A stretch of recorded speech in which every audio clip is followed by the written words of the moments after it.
प्यारे छात्रों, आज की इस वीडियो लेसन में आप सभी का स्वागत है। अभी तक हमने जो भी 2-3 पाठ किए थे, आज का ये वीडियो उन पाठों से आगे है। पाठ है आपका चौथा और इसका नाम है परावैद्युत तथा संधारित्र। तो परावैद्युत शब्द आपने सुना होगा और संधारित्र शब्द आपके लिए नया होगा।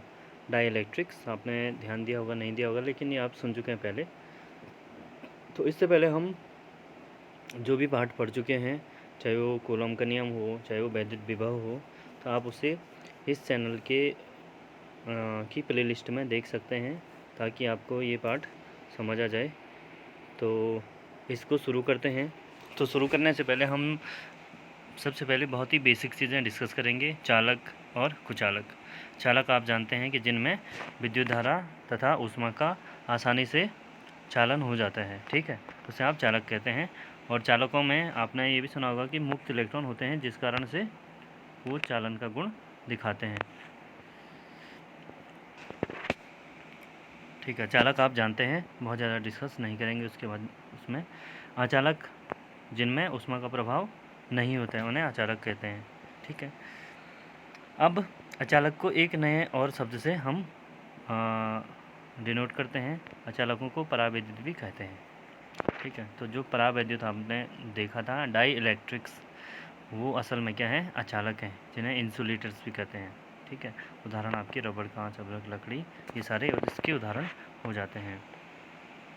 तो बहुत ज़्यादा नहीं है, हल्का आपने समझना है। तो अगला है आपके चालकों में मुक्त तथा बद्ध आवेश, free and bound charges inside a conductor. तो चालक में ऐसा क्या होता है कि जिससे वो वैद्युत धारा का चालन कर पाता है, और या फिर अचालकों में ऐसा क्या है कि जिससे वो वैद्युत चालन नहीं कर पाते हैं या ऊष्मा का चालन नहीं कर पाते हैं। तो ये इसके माध्यम से हम समझेंगे। तो देखिए, आपके पास जो परमाणु है, हम इसे शुरू समझते हैं परमाणु के माध्यम से। परमाणु में जैसे चित्र में दिखाया गया है, आपके पास परमाणु है, बीच में नाभिक होता है और चारों तरफ कक्षाएं हैं, जिन कक्षाओं में इलेक्ट्रॉन घूम रहे हैं, है ना। तो ये कक्षाएं हो गई जिनमें इलेक्ट्रॉन घूम रहे हैं। अब प्रत्येक कक्षा की नाभिक से दूरी है, और उसी प्रकार इलेक्ट्रॉनों की भी नाभिक से दूरी होगी। और हम समझ सकते हैं कि जैसे हमारे पास एक धनावेश यहाँ पे है और एक ऋणावेश यहाँ पे है, और एक ऋणावेश इतनी दूर है, तो एक ऋणावेश ये हो गया, एक ऋणावेश ये हो गया, नंबर 1, नंबर 2। अब आप आसानी से बता सकते हैं कि किस ऋणावेश पे ये धनावेश अधिक बल लगाएगा और किस पे ज़्यादा लगाएगा। तो जो F1 है, माना इन दोनों के बीच लगता है, कलर चेंज कर लेता हूँ थोड़ा सा, ये कलर, और जो यहाँ लगता है वो है F2। F2 क्या हो गया, जो इस धनावेश और इस इलेक्ट्रॉन के बीच लगता है, और F1 हो गया जो इन दोनों के बीच लग रहा है बल। तो ओबियसली आप जानते हैं कि जो F1 होगा वो ज़्यादा होगा F2 से। क्यों? क्योंकि इनके बीच की दूरी कम है और इनके बीच की दूरी बहुत अधिक है। तो जो धन और ऋण है उनके बीच जो आकर्षण होगा, यहाँ कम होगा और यहाँ ज़्यादा होगा, है ना। तो इसी प्रकार आप इसे यहाँ भी समझ सकते हैं। जो आपके पास नज़दीक के इलेक्ट्रॉन हैं, तो उन पे जो आकर्षण बल लगेगा वो ज़्यादा लगेगा। किसका आकर्षण बल? नाभिक का। और नाभिक में आकर्षण बल कहाँ से लगता है? नाभिक में आपको पता है प्रोटॉन होते हैं, और प्रोटॉन धनावेशित हैं। तो इस कारण से सारे प्रोटॉन, जितने इलेक्ट्रॉन होते हैं उतने प्रोटॉन भी होते हैं। तो इस प्रकार से इन प्रोटॉनों के कारण सभी इलेक्ट्रॉनों पर बल लगता है। तो इससे हम ये समझे कि जो पास के इलेक्ट्रॉन होंगे, पास की कक्षाएं होंगी, उनमें स्थित इलेक्ट्रॉनों पर बल अधिक लगता है। कौन सा बल? आकर्षण बल, जो प्रोटॉनों के द्वारा लगता है, जो नाभिक में स्थित हैं। और जो दूर की कक्षाओं में इलेक्ट्रॉन हैं आपके, उन पर जो आकर्षण बल है नाभिक का, वो थोड़ा कम रहता है, क्षीण रहता है थोड़ा सा। इस कारण से अगर उन्हें थोड़ी सी ऊर्जा मिलती है, ऊर्जा कैसे मिलेगी? जैसे हम रूम टेम्परेचर होता है तो थोड़ा सा तापमान होता ही है, तो उस ऊर्जा में जो ये इलेक्ट्रॉन होते हैं, ये अपनी इस कक्षा से मुक्त हो जाते हैं, ठीक है। ये इलेक्ट्रॉन कमरे के ताप पर आप देख सकते हैं मुक्त रहते हैं। मुक्त रहते मतलब जो कक्षा उनकी है, जैसे दिखा रखा है कक्षाओं में, और इस इलेक्ट्रॉन को अलग दिखा रखा है। तो मतलब ये इलेक्ट्रॉन अब इस कक्षा में घूमने के लिए बाध्य नहीं है, क्योंकि इन दोनों ये बाध्य था इसके बीच लगने वाले आकर्षण बल के कारण। लेकिन ये आकर्षण बल इतना कमज़ोर है कि जो साधारण थोड़ा सा भी तापमान इन्हें मिलेगा तो ये इस कक्षा से बाहर चला जाएगा। बाहर कहाँ जाएगा? इसी में रहेगा, परमाणु में, कहीं दूर नहीं जाएगा। बस अपनी कक्षा में घूमने के लिए बाध्य नहीं है, वो मुक्त रूप से कहीं भी घूम सकता है परमाणु में। और यही इलेक्ट्रॉन जो मुक्त रूप से घूमते हैं मुक्त इलेक्ट्रॉन कहलाते हैं, क्योंकि वो मुक्त है, अपने कक्षा में घूमने के बंधन से मुक्त है, इसलिए ये इस परमाणु में कहीं भी घूम सकता है। ठीक है, तो ये आपके मुक्त इलेक्ट्रॉन हुए। और आप ये भी जानते हैं कि जो बाहरी अंतिम कक्षा के इलेक्ट्रॉन होते हैं उन्हें संयोजी इलेक्ट्रॉन भी कहते हैं, है ना। चलिए अब इसे हम चित्र में इस प्रकार दिखा सकते हैं। देखिए यहाँ पे क्या दिखा रखा है, आप दो चीज़ें समझ गए होंगे। यहाँ पे दूसरा ये ध्यान रखिए कि जो ये है, ये एक परमाणु है केवल। अगर हम ऐसे लिख रहे हैं, Cl लिख रहे हैं, तो अगर, या फिर दूसरा रखते हैं Cl थोड़ा, जैसे मैं Na लिख लूँ, Na+ लिखा मैंने, ठीक है।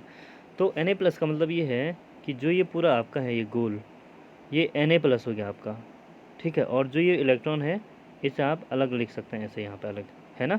Na+ तो हो गया आपका पूरा परमाणु ये, क्योंकि इसने एक इलेक्ट्रॉन त्याग दिया है, और जो त्यागा इलेक्ट्रॉन उसे आप अलग ऐसे दिखा सकते हैं।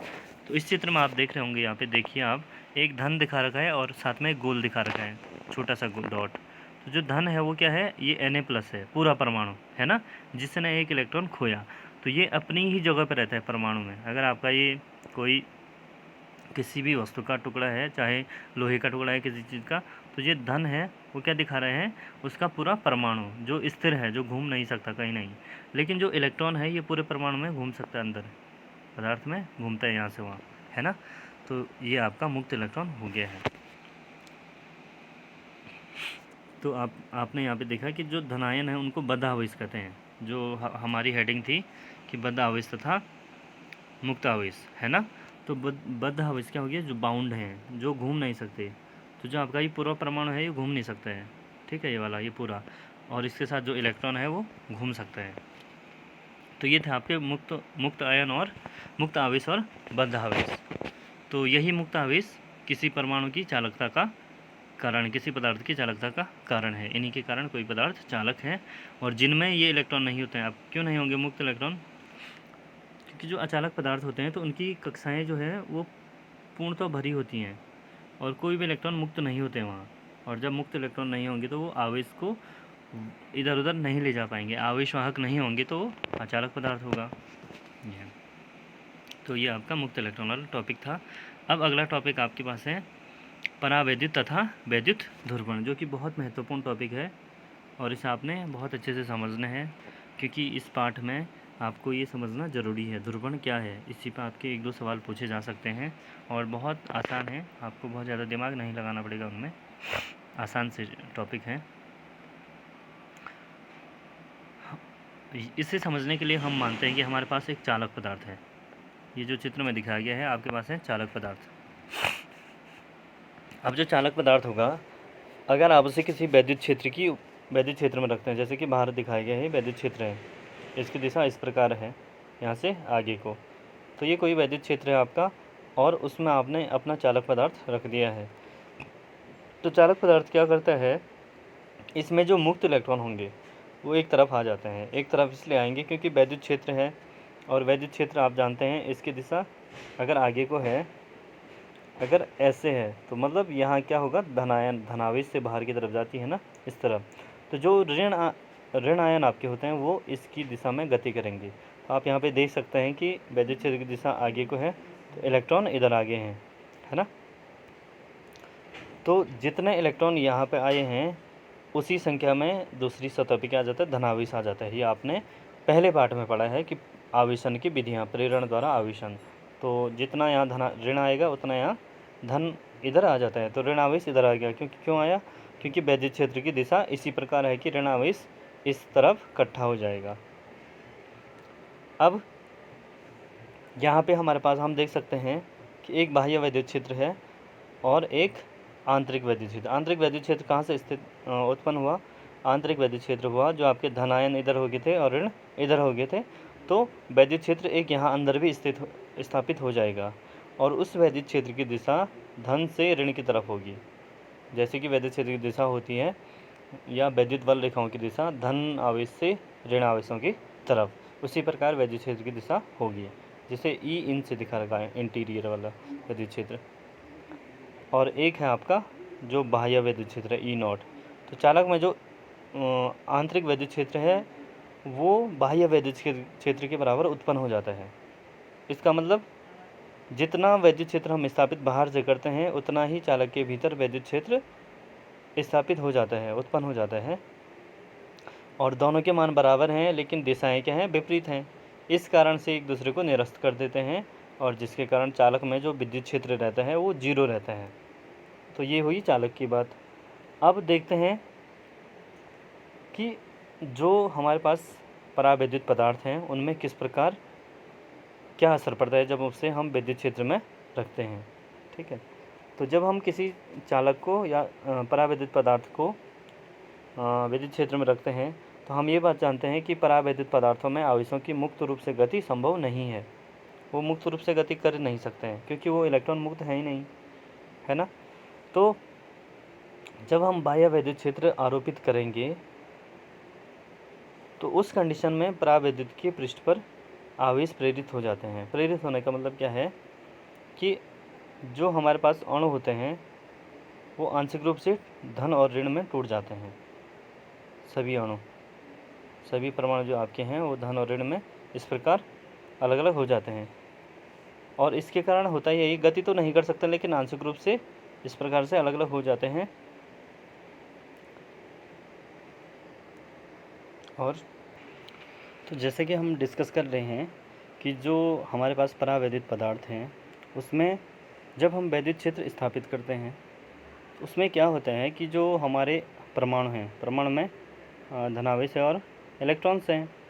तो नॉर्मल कंडीशन में जब इसमें वैद्युत क्षेत्र स्थापित नहीं किया तो वो एक दोनों आपस में अटैच रहते हैं। परमाणु एक आपकी नॉर्मल कंडीशन में रहते हैं जिसमें कोई भी मुक्त इलेक्ट्रॉन नहीं होते हैं, सारे इलेक्ट्रॉन बाउंड होते हैं इससे। लेकिन जब थोड़ा सा हम बाह्य वैद्युत क्षेत्र स्थापित करते हैं तो जो उसके इलेक्ट्रॉन होते हैं वो परमाणु से या अणु से सूक्ष्म दूरी के लिए विस्थापित हो जाते हैं, जिस कारण से हम उनमें धन और ऋण आयन दिखा सकते हैं। और इसी घटना को ध्रुवण कहते हैं। उसमें ध्रुव आ जाते हैं, धन और ऋण हो जाता है आपका। तो एक तरह से इस घटना को ध्रुवण कहा जाता है। तो यही कारण है अचालक जो हमारे पास पदार्थ है, अचालक पदार्थ में क्या हो रहा है, भले ही उसमें आवेशों का प्रवाह नहीं हो पा रहा है, आवेश घूम नहीं पाएंगे इधर उधर, लेकिन बाह्य वैद्युत क्षेत्र की उपस्थिति में उसके जो अणु हैं वो आंशिक रूप से इलेक्ट्रॉन उनसे विस्थापित हो जाते हैं बहुत सूक्ष्म दूरी के लिए, जिस कारण से वो ध्रुवित हो जाते हैं। और इसी आचालक के इसी गुण के कारण इनको परावैद्युत पदार्थ कहा जाता है।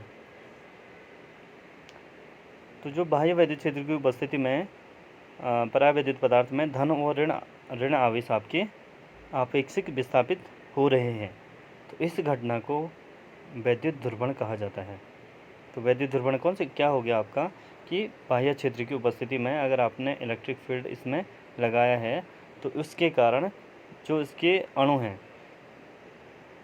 वो आंशिक रूप से विस्थापित हो जा रहे हैं, धनायन और ऋणायन में टूट जा रहे हैं। तो इस घटना को कहते हैं परावैद्युत ध्रुवण। और ये बहुत महत्वपूर्ण कॉन्सेप्ट है इस पाठ का। इसी बेस पर आपने बहुत सारी चीज़ें समझनी है, इसलिए आप इसे ध्यान से समझेंगे।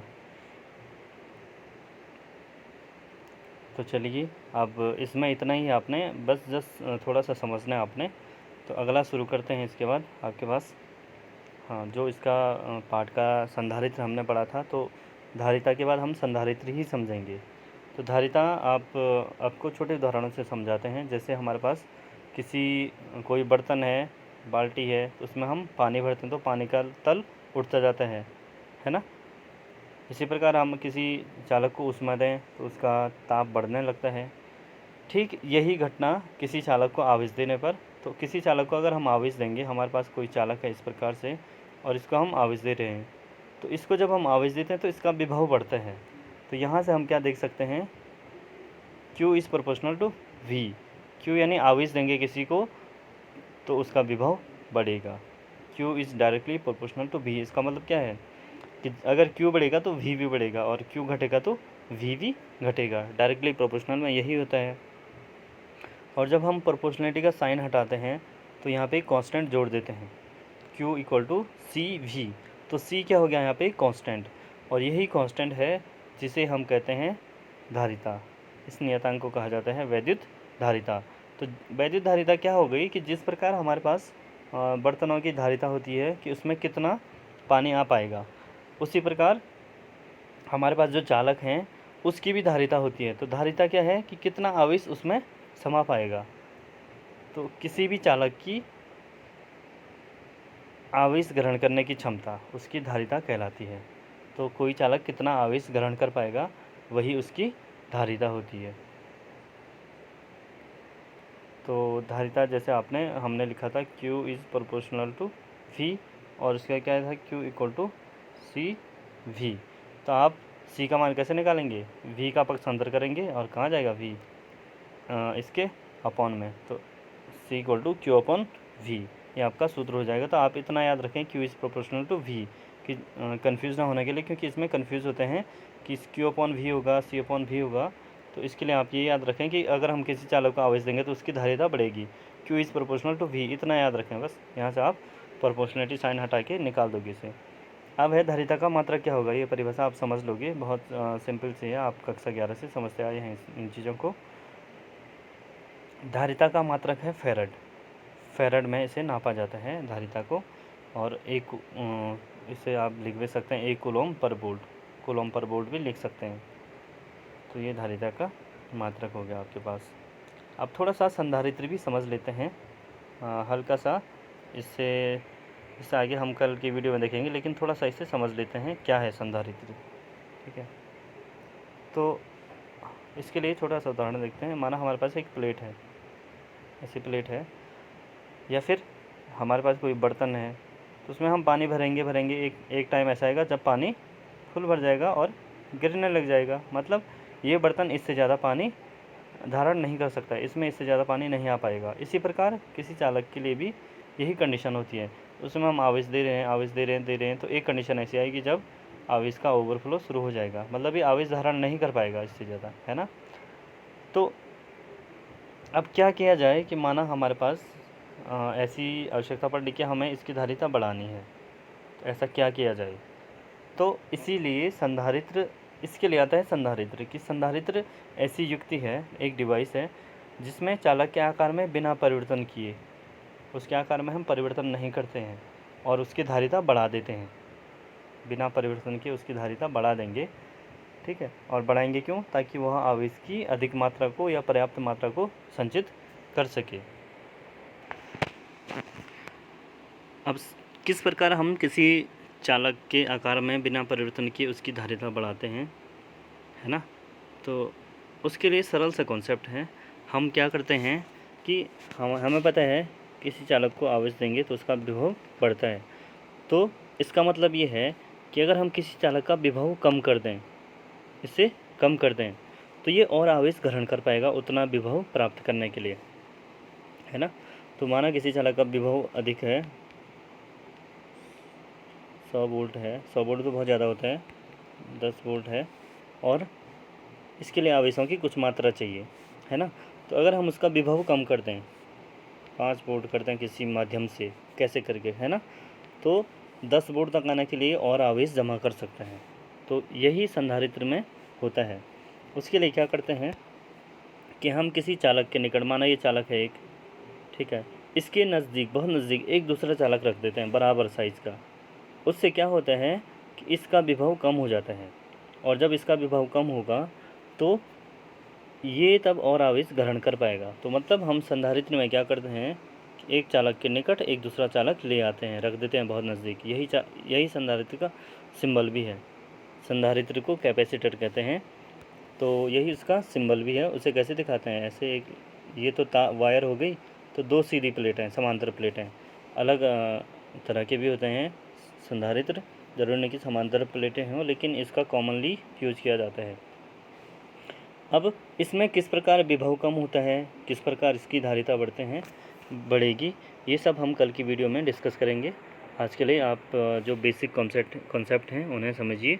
तो कल की वीडियो जल्द ही अपलोड की जाएगी। ठीक है, आज की वीडियो में इतना ही है। धन्यवाद।